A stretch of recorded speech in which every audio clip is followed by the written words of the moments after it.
আমার হয়েছে এখানে আমার 3000 মুরগি ছিল। তো আজকে ভোর রাত্রে বৃষ্টি আর তুফানে আমার এই মুরগিগুলা সব এই ঘর ফালাই দিছে, ফালাই দিয়া মুরগিগুলা সব মারা গেছে। কিছু মুরগি সরাইছিলাম, তারপরে এইগুলো মারা গেছে। আর আমার এই ব্যবসাটা মূলত আপনার লোন তুলে ব্যবসাটা শুরু করছিলাম।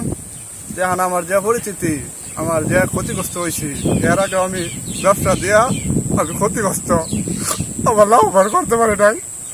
আর আমার এই ঘরটা পড়ে গেছে। আমার যদি সরকার যদি হেল্প করে তাহলে আমি কিছু করতে পারবো। আমার এখানে লোন করা সব টাকা লোন করা, আমি টাকা বিক্রি করছি। এরপরে আমার এই যে ফ্যামিলি, এই ব্যবসাতে আমি লস খাই দেখি আমার ফ্যামিলিতে আমার কেউ কিছু ছাড় দেয় না। কোনো কঠোর কথাবার্তা বলে ব্যবসা করে গেলে আমি লস হই, লাভবান হইতে পারি না। অনেক আমার চাপ। এরপরে আমি লোন টোন তুলে এটা শুরু করছিলাম। এখন আমার এই যে এগুলা পয়রা দেওয়ার থেকে আমি লোন গুলাও দিতে পারবো না, এবং সরকার যদি আমাকে একটু হেল্প করে তাহলে আমি লোন গুলা পরিশোধ করতে পারবো। আর নাহলে আমি লোন গুলা পরিশোধ করতে পারবো না, নাহলে আমার চলাই খুব কষ্ট হয়ে যাবে। আমি ফ্যামিলি নিয়ে যে চলবো, চলার মতো আমার কোনো রাস্তা নাই। কোন ব্যাংকের থেকে লোন নিয়েছিল তুমি? লোন নিয়েছিলাম কৃষি ব্যাংকের থেকে। কত টাকা লোন নিয়ে এটা করছিল? এটা আপনার 10 লক্ষ টাকা লোন নিয়েছিলাম। 10 লক্ষ টাকা লোন নিয়ে এটা করছিলাম। এই খামার গড়ে তুলছিল? এই খামার গড়ে তুলছিলাম। এখানে কি কি মুরগি তুলছিল তুমি? এটা মুরগি ছিল সোনালী মুরগি। সোনালী মুরগি ছিল।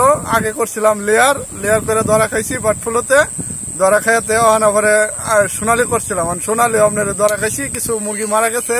2000 মুরগি ছিল, 2000 ধরে মারা গেছে। এই সব কিছু সরাইছিলাম, সেটাও মারা গেছে। আর না, এই যে আমার ঘরটাও হারাই গেছে। আর আমার কোনো ক্যাশ পাতিও নাই। আমি লোন রাজা দিব, কিস্তিগুলা দিব, এগুলো আমার কোনো নাই, আপনার দেওয়ার মতো সামর্থ্য নাই। আচ্ছা, যদি আমাকে সরকার থেকে যদি কোনো বেনিফিট দিত কিংবা সরকার থেকে কোনো হেল্প করতো তাহলে আমি লোন গুলাও দিতে পারতাম, আমিও খাইতে পারতাম, আমার সংসার নিয়ে আমি চলতে পারতাম। নাহলে আমার অবস্থা খুবই খারাপ। কি নামে করছিল তুমি খামারটা? সোহাগ পোল্ট্রি ফার্ম। কোন জায়গায় এটা? এটা চরকাকড়া সদর ময়মনসিংহ। খামারে ছেলে তো আমার কোন হেঁটি মানুষ, বাবা নাই বাবা এই করে বাবা খা, কোনো সয় সম্পত্তি নাই। এই করিয়া খাইতে বাবা কোনো কিছু করবে। ঋণ দফাও করছি, ঋণ দফা করিয়া হাইয়া সে বলতেছে মা নুন তুললে ঋণ দিয়ে দিব, আমি মুরগির ব্যবসা করা। মুরগির ব্যবসা করিয়া তুমি লাভবান হইতে পারত না বাবা। তাহলেও কদি কি করা যা। কখন তো বাবা এই যে গড় দর দিছে, ব্যাংক ঋণ করছে, কিছু ঋণ নিজে ঘর মধ্যেও করছে। আবার শেষে গিয়া কৃষি ব্যাংকের টাকা তুলছে, তুলে বাবা মুরগি তুলছে। মুরগি তুললে বাবা মানে মুরগি আর মাঝখানে মুরগি বাবা মরার অবস্থা, মুরগি মরার অবস্থা দেখে সেও মর অবস্থা। স্টপ করছে বাবা, স্টপ করলে মেডিকেলে ভর্তি আছিলাম। হেনতে আসছি এনে বাদে বুঝাই টুজাই বাবা এবার ব্যবসা লইছি। তখন বাবা আবার ব্যবসা ধরছে না, আবার ব্যবসা ধরে বাবা ওই যে কিছু মুরগি আগে মরছে, এখন বর্তমানে যে বাবা গরম হয়ে গেছে, মুরগিও পড়ছে। তখন তো ছেলে যে 2 দিন থেকে বাবা অবস্থা খাই গরম বসে থাকে, বাড়ে না। পরে কইছে আচ্ছা বাবা যা করছে আল্লাহ করছে, দেখো কিছু একটা করা নিয়ে যা।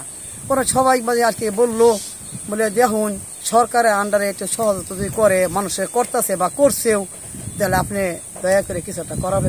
তখন আপনি বললাম ছেলেরে বাবা তাহলে তুমি একটু যোগাযোগ করো, এখানে যোগাযোগ করে তুমি দেখো অনেক কিছু করা হয়। সে কি আপনি যোগাযোগ করে আনছি না, নিয়ে আসছেন, আল্লাহ আনছে ভাই, একটু বাবা দয়া করে দেখুন ব্যবস্থা করে। আপনি মুরগি কতগুলো মুরগি মারা গেছে যে জ্বরে? মুরগি তো বাবা মারা গেছে, প্রত্যেক মুরগি বাবা মারা গেছে। মুরগি তো কোনো গুণা হিসাব নাই। সে বলছে আর কি বলে মা 2000 হালাইছি, এরপরে আগেও হালছি, 2000 হালছি, আবার আগেও হালছি। এখন তো বাবা যেটি আছেন তলে হেউডি মরছে, হেউডি বাবা মরছে, কিছু নিচে বাইরে বৃষ্টি ভিজছে, তাও বাবা মারা গেছে। এখন তার কোনো কিছু না, মুরগি দেখি না নাই কেউ ঘরের তলে চেটকে পড়ছে, আনবারও বাবা পারছি না। এই তুই বাবা একটু দয়া করে আনিয়ে দাও, একটু সহজ বাবা করুন যে আমার হেতিম বাচ্চারা, হেতিম ফুটানো বাবা দয়া না করলে বাবা ঋণ দফা লাগিয়া কই যাবো, ঋণ দফা তো বাবা আর মানুষ ছাড়তো না।